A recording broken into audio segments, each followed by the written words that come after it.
campaigning. Are you confident of winning this time around? I don't think any of the two candidates are going against very Dattosri's men. That is not a problem at all. Because I have even fought the president on 2 occasions. But what is important is that both the 2 candidates and myself, we are having a democratic process election.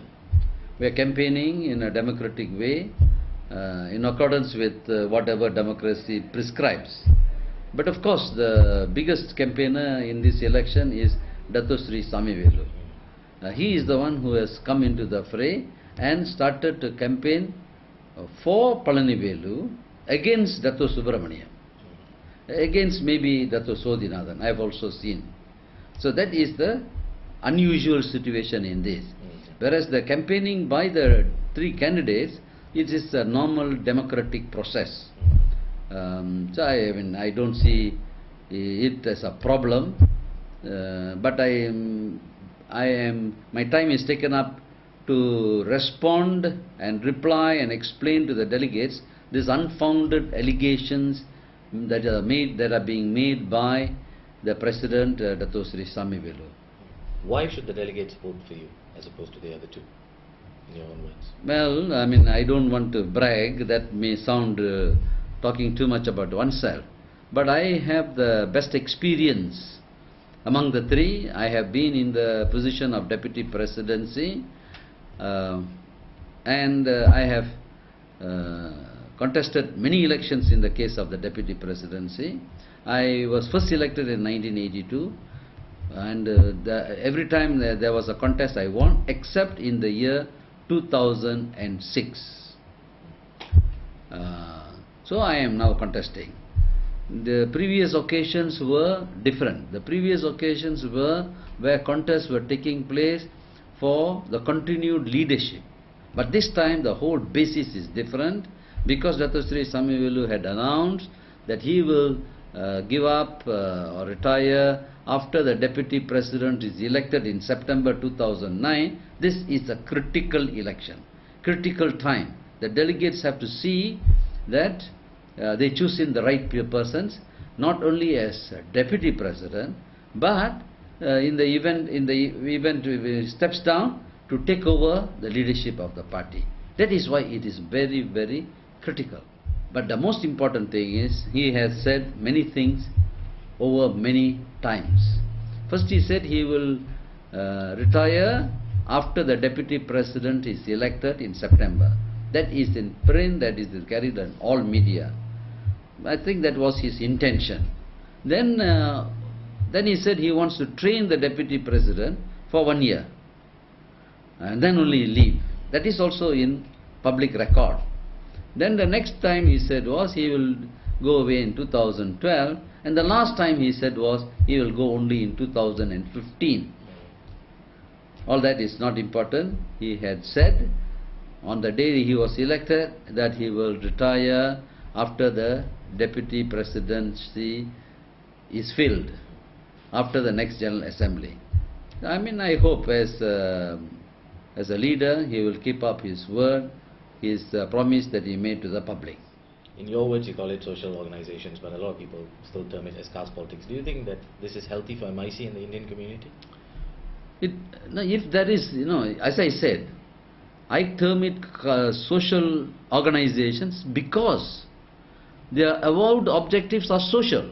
If it is not social and if it is political, I think the Register of Societies and the government must do something about it. That is what I am saying. They are registered as social organizations for social purposes, educational, family development, and so on. If it is so, if it is based on caste or for politics based on caste, then I think the government should take action to do away with such things. These are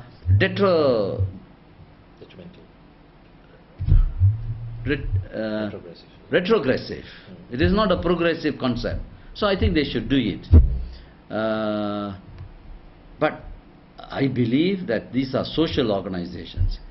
And my conviction is because I have never used these organizations for my political advancement. You can talk to any of the leadership. I mean, I don't know all. I know these people. I interact with them through the party. Okay. And I think all of them are in the party. You know, all of them are in the party. I will dare him to say this in the debate that he challenged and I accepted.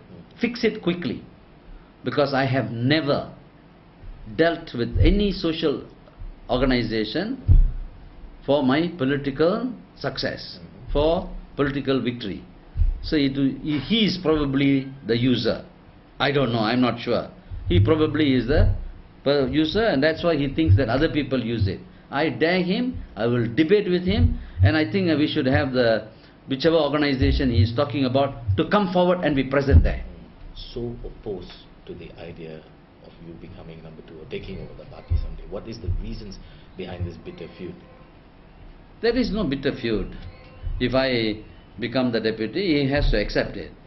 But of course, I think you have to ask him this question. I can only, I can only forecast, or I can only make guesses. Obviously, it appears that he wants to continue in the leadership. When he talks about 2012 and he talks about 2015, he thinks that he wants to be in the chair longer than what he had promised or he had publicly stated. That must be the only reason. There cannot be any other reason. So at any point do you regret not challenging him for the presidency? Yes, sometimes yes, because now he is behaving like a candidate. I wish I had contested against him and had this opportunity to tell where he has not performed, where he went wrong.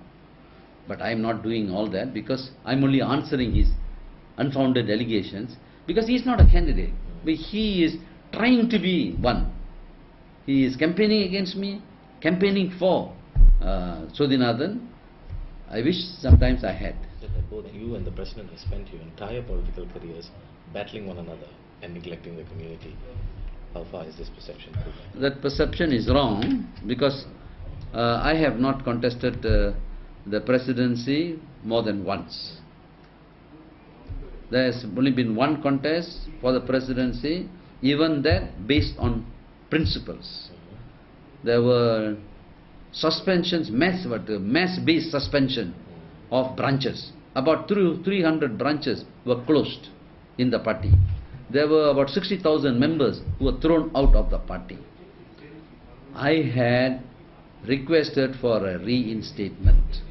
Otherwise, as a matter of principle, I will contest in the party elections. Always, after a party election, I have forgot the differences, accepted my defeat, or won the elections, I have accepted it. 2006 is a classic example. I said I have lost the election, I accept it, I'll continue my service through my division, and that's it. So then people who have won have the responsibility towards the community. To me, there have been total concentration on the community over times. Maybe not in the initial 10 years, 15 years, maybe not. But thereafter there has been series of problems.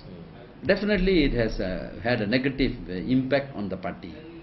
Especially when I told you about the 300 branches having been closed, about 60,000 members having been made partyless, and there have been other actions from time to time.